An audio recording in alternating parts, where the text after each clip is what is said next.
Hello, friends, acquaintances, and scholars alike. This is Fatetales presents Tea Time, and I am here to bring you the first podcast of the Fate Tales channel. And I am here with my delightful roommate, an international student, nonetheless. I'm gonna put this down because listening to myself talk is distracting. So, you're free to do what you will. Today, we are going to delightfully talk about the wonderful subject that is tea as our first introduction video.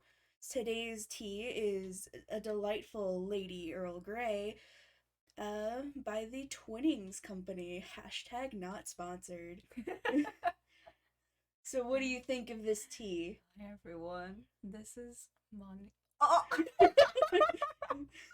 Too late now. Okay, I say my name. I was not supposed to. We're just gonna call you Moni. Okay, yeah, Mani. Mani. My full name is Imani. No, don't lie to people. Okay, so I was waiting for the podcast to start before I take a sip of this tea, but I took it earlier and it's so good. Yeah. It's so good. I think what I like most about this tea compared to like all my other collection of teas that we've tried is that this one has like it's probably a milder of the black teas. It's definitely not as like kickback as Earl Grey, but it's really soft with the citrus flavor. So, you're from Nepal, I hear, knowing you for almost 2 semesters now. What kind of teas are like really common in Nepal? So in Nepal, after coming here, I think I told you this before. I tasted this variety of tea after I came here. In Nepal, it's usual black tea, but um, I have heard, I cannot say for sure, but Nepal produces like the finest quality of tea in the world. Wow. One of the. Ah, yes. Yeah. So I was telling you earlier, like the Darjeeling tea is like really famous in Nepal. Like Darjeeling is not in Nepal, actually. Do you know what Darjeeling is? Not at all.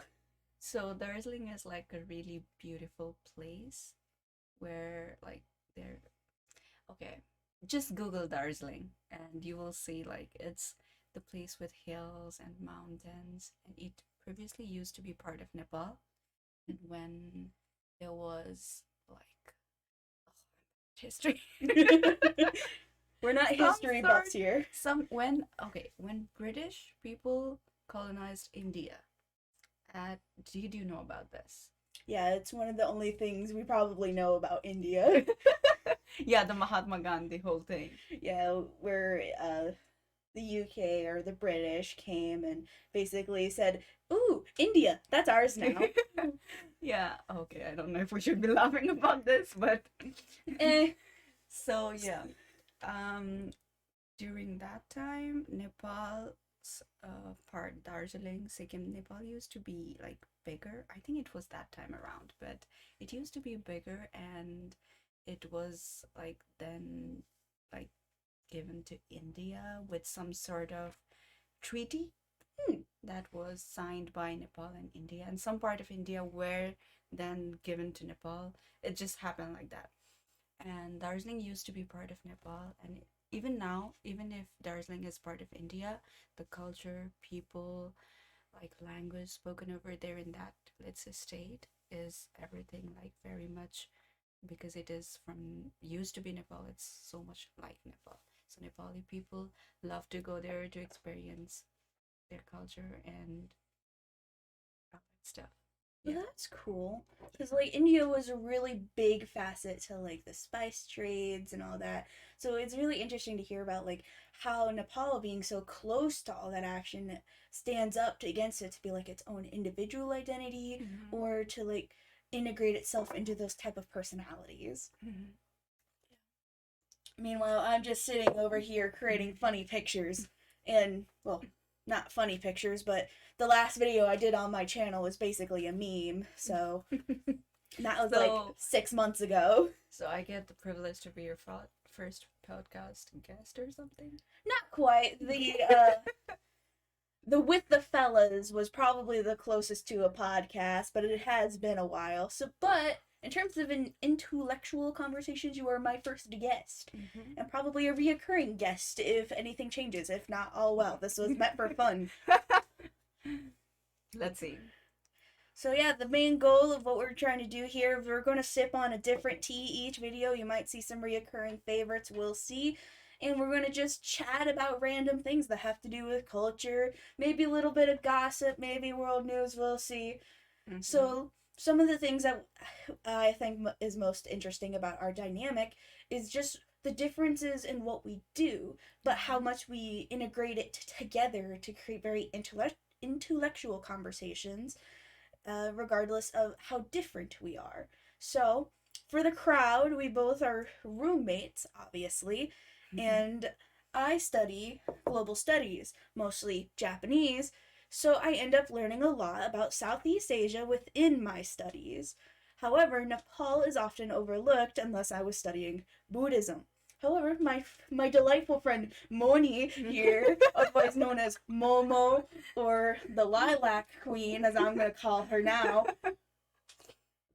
she really has a lot of fun with neurobiology and all the studies of the brain and all the cool stuff that makes the brain probably the scariest thing in the human body. I used to think too. So yeah, I am planning to. Let's not be for sure because when we were rolling the dice, it's getting higher, but we cannot say for sure. I'm planning to double major in both neuroscience and political science. Whenever I say this thing to people, they're like, "Oh, what a weird combination." But I feel like there is the real fun part is like connecting dots between these two completely unrelated topics. Yeah, because I think because of not my culture, of my background in studying culture, I find everything you've told me to be very fascinating. Like even down to just explaining the simple background of like teas within your own country is Mm-hmm. really interesting because it just shows there's a fundamental difference between Nepal and the US. When it's really funny because the state we are currently in is the size of Nepal, if not slightly bigger, which I still find absolutely For hilarious. me too. I'm just like, wait, how? But we are a squat state while Nepal is very spread out with such a beautiful diversity in our like landscape and geography. Like googling it was like absolutely phenomenal, and I loved you telling me about your history and some Mm-hmm. of the like politics that have been going on right now, be it good or bad. It's like really interesting, and that's kind of what I'm hoping to achieve with this podcast, is not really talking about anything specific, but just kind of going back and forth, Mm-hmm. which is a good segue into kind of where I want to go next. What are some things that you like right out the bat? You got here, it's your first day. What did you notice was wrong with your perception of the US? Well, first of all, there were no skyscrapers. We're in the backwoods of nowhere. You find skyscrapers, but not here. So, okay. I landed first in Texas. Yeah, in Dallas Airport. And even if it was Dallas, my flight was at night, though the city was like really glowing up from like the aerial view and all that stuff. I didn't see what the architecture, building, or structure looked like in a broad daylight. And I was just in the airport and I was in the airport itself. I didn't like go out of the airport. And then it was night again because I had a layover of around, oh, oh boy, 10 or 11 hours in Dallas. Jeez, that's a long time. Yeah, and I took a flight to Springfield. And I landed here at Springfield at around 1 or 2 p.m. And as you know, I have three big suitcases over under my bed. That was the suitcase, and it was in the cart, and I was dragging it out of the airport, and it was like Springfield, it's not a busy airport at all. Like at around midnight, there are only like really, really few people who actually came in my flight were the only people there. Hmm. They were not even staff. I'm not lying. Yeah, I'd imagine that. Yeah, and I was like, oh wait, this airport feels very haunted coming from Dallas Airport, which is like the most busiest airport. And I landed, and then the first thing that happened to me was I was trying to call a cab, and there were no. Can I swear? Let's not. Okay, there was no freaking cab in the whole Springfield. I didn't have like a SIM card plan or anything, right? And I asked help for this one lady who was in the airport. And I asked her, I literally begged her, could you please help me find a cab? I need to go to I had to go to airport at no, hotel at Springfield. And my um counselor, I get global. Wait, who is the person who looks after international student call? I have no idea. So we're just gonna Let's say supervisor. yeah, international supervisor. Yeah, my international supervisor was supposed to pick me up the day after I landed there, the very next day. And that day I was supposed to stay at the hotel. And the hotel I booked back from Nepal, and I was not even sure if I booked it correctly. Yeah. And I was so nervous. And it was around 1 or 2. And the lady was kind enough, like call someone. Is it called yellow taxi? I think so, but like it's so underused nowadays I thanks to Uber. know. There were no Uber in Springfield. Trust Which me. there's no Uber around here either, so And yeah, and she was in the phone, and nobody were willing to come to the airport. And she was so frustrated for me. I could see she was really worried for me because I might have to stay and like sleep at the airport that night. which doubt that'd be comfortable. Yeah, and she called, and so many of them were like declining her calls, and somebody finally picked up, and they were willing to come, and I was relieved, and I, it was like fall, right? Yeah, It was not that cold. no, it was like because you would have showed up around in August, so it Mhm. was still like the hottest part of the summer. Oh yeah, it was really hot and humid. Yeah, And I waited outside, and there were few people like who were in my plane, and they were waiting for their cab or maybe family to pick them up. And they saw me, and they were like really staring at me because I was alone and I'm small, and my cart was this big. And they were like, "Who are you, and what are you doing here in the middle of nowhere?" I'm studying abroad. What's it look like? Yeah. I told them that, and they were like their jaw was open, like there were three of them. And I think there was an older lady and her children, and they were like, wow, you came all the way here to study. Yeah. And they were really surprised, and I was like, yes, I'm going to Illinois College. At that time I didn't know what I was studying, but still I was like, yeah, it's a liberal art college, it's a small college, and it's my first day here in United States, like putting my foot in the ground. They were really surprised. And the cab came in, and the dude in the cab who was driving the cab, and like he almost felt like a cop. Oh no. He interrogated me or interviewed me the whole ride from airport to my hotel. He was like, "Did you come here?" My visa officer didn't ask me that much question. People So people are suspicious. and and he was telling me about his family and how he grew up in, I think, in Missouri. Missouri. Wait, Missouri. Oklahoma. It was Oklahoma. I don't remember that. It's a really sharp memory for you. Yeah. I mean, I do not have short memory, but I remember that guy was from Oklahoma.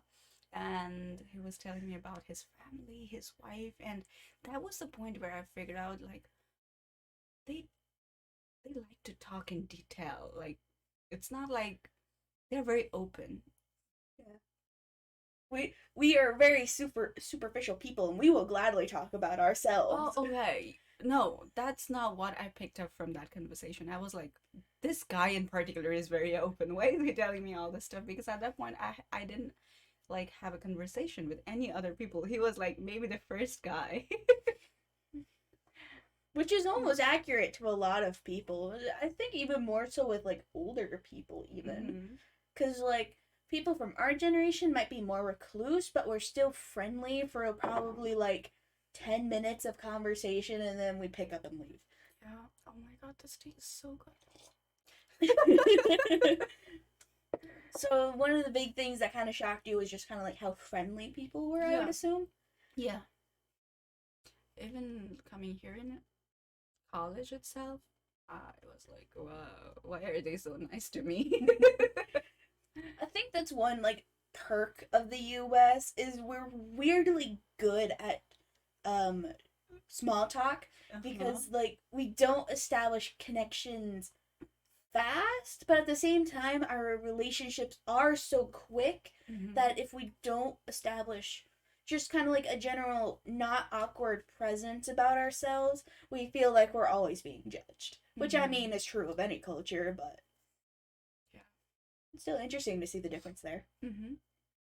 Like if you go to Nepal, let's say you were the international student in Nepal and you were going to the college over there, nobody would give a damn. Unless you, like, are actually friend and you actually start talking. First encounter, it's not going to be as friendly as what it is here. But after you get to know people, I mean, it's the same everywhere Mm-hmm. around the world. Yeah. I think what warms people up to a foreigner is how quickly a foreigner makes themselves look like they're a part of a culture. Mm-hmm. Because I remember watching a really funny video about this dude who did speak like Mandarin and really good Chinese, but he was pulling a prank on the native people of China because he was visiting, because he was wearing a shirt that had the kanji for foreigner on it, and Uh-huh. he knows this. So he just goes around walking and shopping, and when the Chinese people start kind of gossiping to each other about the shirt, Mm-hmm. he turns to them and starts speaking like almost perfect Chinese and impressing them immediately and basically informing them on the joke. And it's absolutely hilarious to see how quickly they just warm up. Mm-hmm. And I think that's the funniest part about like learning cultures is Mm-hmm. seeing what things could warm up a person to of an entirely different culture. Right. Because like one of the first things that I remember about you when we first met is just you were small and quiet. Like I was not sure what was happening with you. You were just in your cute little flared out at the bottom pants, I think they were, and just quiet and just not sure of anything that was happening. Wow. Yeah, I had a real opposite impression, first impression of you. Wait, I was outside with my friends and I knew you were arriving that day. And okay, my roommate is coming today and yeah, part of the thing. Okay, so you know how we international students arrived here like a week before you guys? Yeah. And I was saying, like, other international friends, their roommate were arriving one by one, and they were like, "Yeah, my roommate is coming today. I have to go help them out, bring their stuff to the room, and I have to, like, introduce myself because I'm international, and we have to, like, Get along. yeah, get along and all that stuff because this is a complete stranger with whom I'm sharing my room with tonight." Yeah. You kind of want to have a good introduction. This is someone that you're going to be living with for a while. Yeah, and I saw that and I introduced myself to other friends, roommates first, and I saw how they encountered with each other, and I'm like, I was taking notes. Oh, okay, this is what I'm supposed to do. Meanwhile, this is my second go around, so I was just kind of used to it. Yeah, and I was here, and then, wait, did you text me? No, you just knocked the door. I remember you knocked the door, and I was here, and we hugged, and we introduced. Hi, my name is Fatetales. And I Yeah, was and like, then I'm just like, hey, you want to come help? yeah, and we went downstairs, and yeah, you did have a lot of stuff. I am basic white girl. I have lots of things. And I did help as much as I can. I made sure you Actually, didn't carry anything heavy because I would have felt terrible if I made you carry like something heavy. no, it was not that heavy, but I was like, you had your mini fridge, and your mom was putting like a card in it, and she was helping it here, and you had all your stuff here. I just helped you bring your stuff here. I didn't help you Yeah, organize because you though. had left like I have. shortly after we got everything in, and so by the time you got back, I was already unpacked and my mom was Yeah. gone. And the room was like so naked in my part, and your side was like, ooh. Cozy, immediately cozy. Yeah. That's the thing about being international students. I mean, you want to keep it as minimal as possible, but right now my side of Your feels room is almost as messy as mine is. yeah. I may have more things than you, but at some point you're still gonna have to pack it up and take it somewhere. Um, I'm gonna, if nothing, then I will just donate it in Goodwill. Recently, I found out that there is this website online where you can sell your clothes, like thrift online, Yeah. and get a little money out of it. That's why I'm saving up all these Amazon boxes because Uh, the weekend like wrap it in basic brown box and I just mean, put it in boxes the mail, aren't that right? expensive, really. Really? You can go to Walmart and buy like a heck ton of boxes. All right then. Yeah. But it probably is cheaper just to save the boxes Mm-hmm. anyway. Yeah. Let's see. So we've talked about viticulture, we've talked about tea, and we've talked about meeting someone new. What else do you got? Let's talk about coffee. Coffee now. That's a conversation most of America agrees with. Oh, so but I'm gonna quick tangent and we'll come back. I've been seeing advertisements for this type of, it's not necessarily coffee. The brand is called Mud Water. And it basically takes the general concept of coffee and takes away some of the bad parts of it. Like caffeine isn't actually good for you. Mm-hmm. So it kind of takes in the concepts of coffee and makes them better for you, which I thought was really interesting. Mud water, you said? Yeah, it's called Mud Water. And it's just like this instant coffee looking thing that you just kind of pour in and then you just kind of mix it up and then you're good to go. Personally, I probably wouldn't get into instant coffee that much. I'm very stingy with my coffee. That reminds me. Yeah.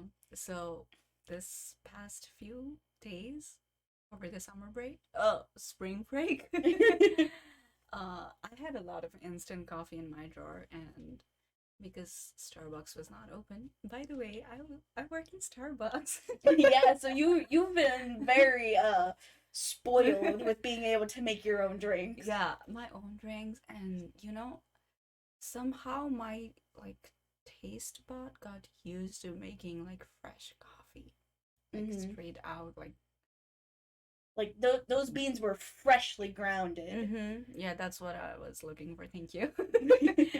And the coffee, the instant coffee, I used to love those, Yeah, then but you got my I spoiled. got spoiled, and I was like, what the hell is this? I don't like it anymore.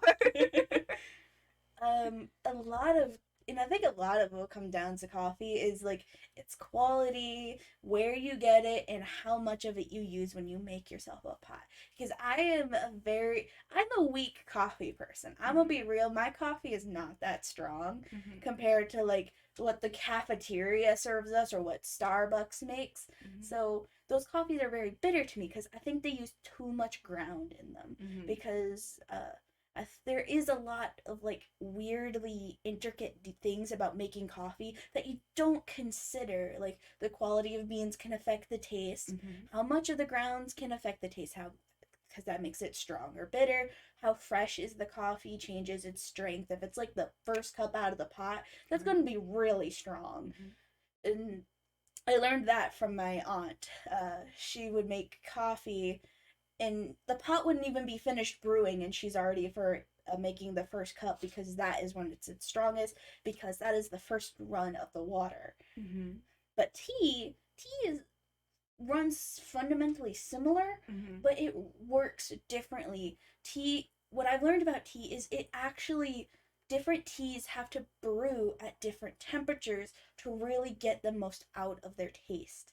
I cannot do this because I'm working out of a coffee pot, but I know why tea kettles now are a lot more used when people make tea because you can control that temperature more to really brew tea correctly. Because, like, you wouldn't brew, use the same temperature water for green tea as you would black teas. Green teas need actually a cooler water compared to water for black tea.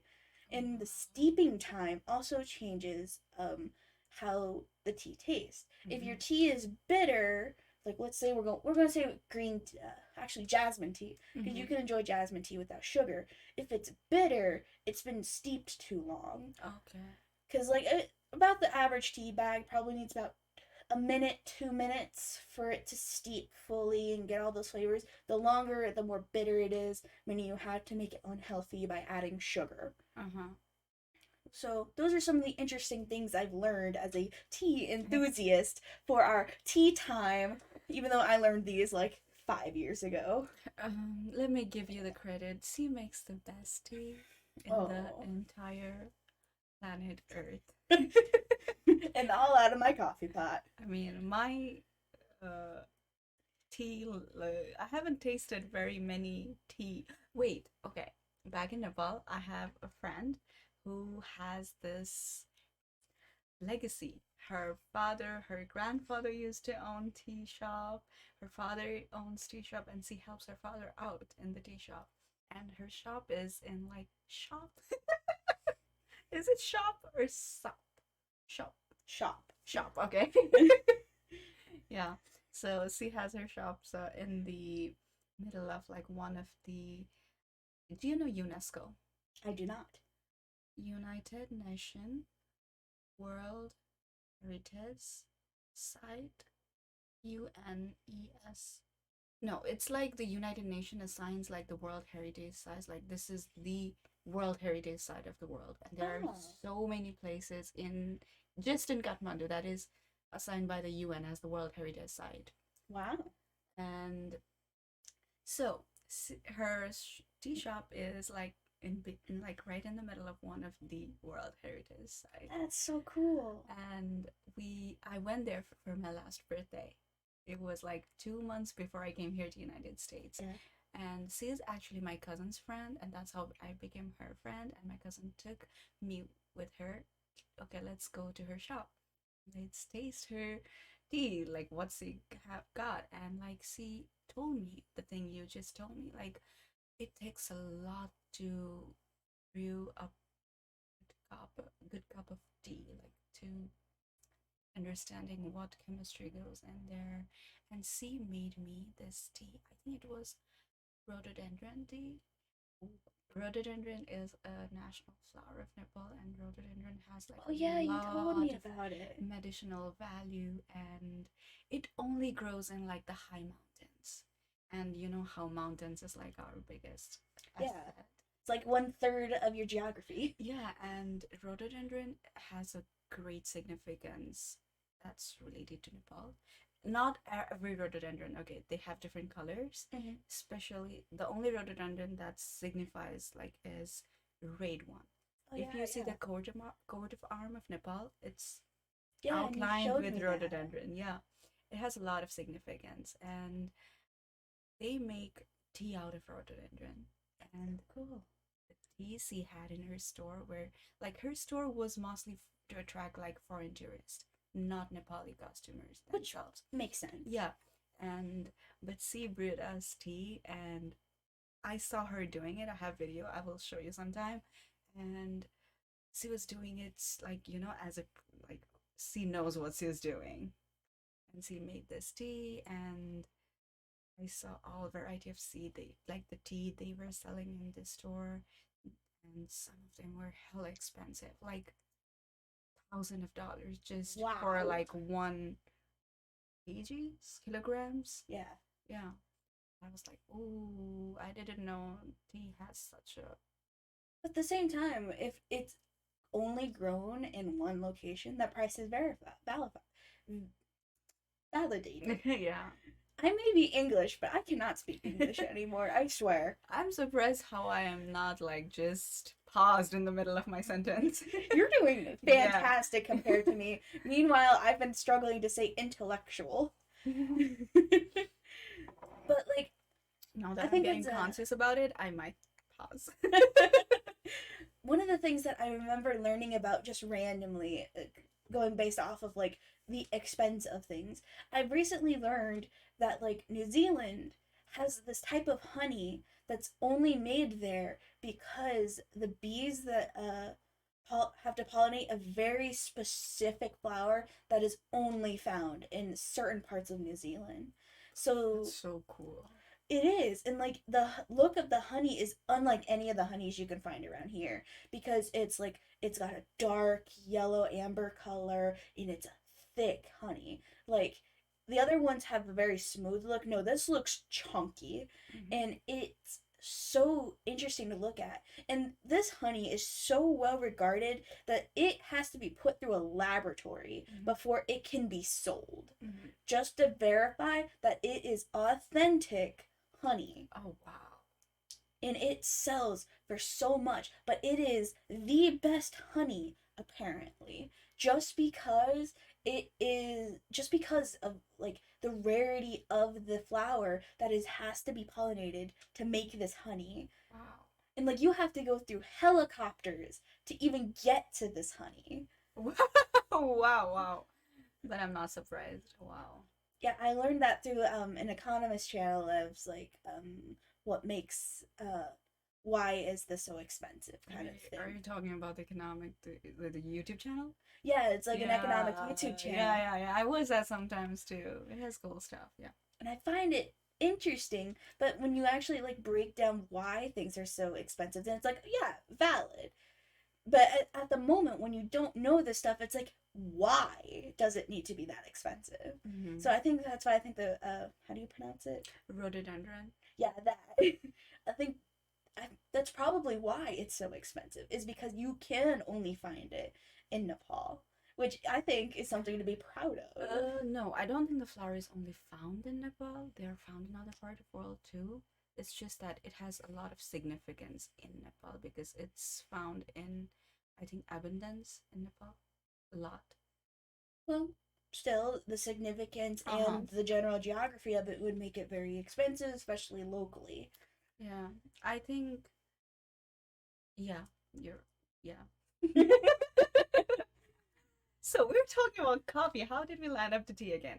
Anywho. Oh, it was because I was talking about the significance of like how things are brewed is very complicated and brought up that story. Yeah, so like coffee. Even coffee. Okay, I love Starbucks. I love their coffee. Don't get me started on the expense of Starbucks coffee. Every time I am like nauseated and I'm like, I don't feel good. Did you have your 6th shot again? Oh my gosh. So, context. One day, this wonderful tiny human that I live with decided it would be in her best interest to enjoy 6 espresso shots in one day. Mind you, that your average Starbucks can probably have 2 to 3 shots at once. No, this was not enough for her apparently, and she paid the price for it. She was sick and shaking, and it is now a running joke of the group. Every time she feels sick, it's always the immediate jump to, did you have 6 shots of espresso again? It doesn't matter why she's sick, it's always that. Even though it's not. It's only was the one time. She learned her lesson, but at what cost? Yeah, I had to ask my supervisor at work, like, can I go home early? I'm shaking. I'm not feeling good right now. Yeah, never have 6 shots in a day. It was not intentional though. I forgot. I had 3 shots already in the morning. And I think with that, friends, we're going to wrap up this delightful first episode. I think it was a lot of fun bouncing around with our subjects, and it was nice having you. Hold on, we're talking about coffee. Let's talk a little bit more about coffee and we'll wrap up.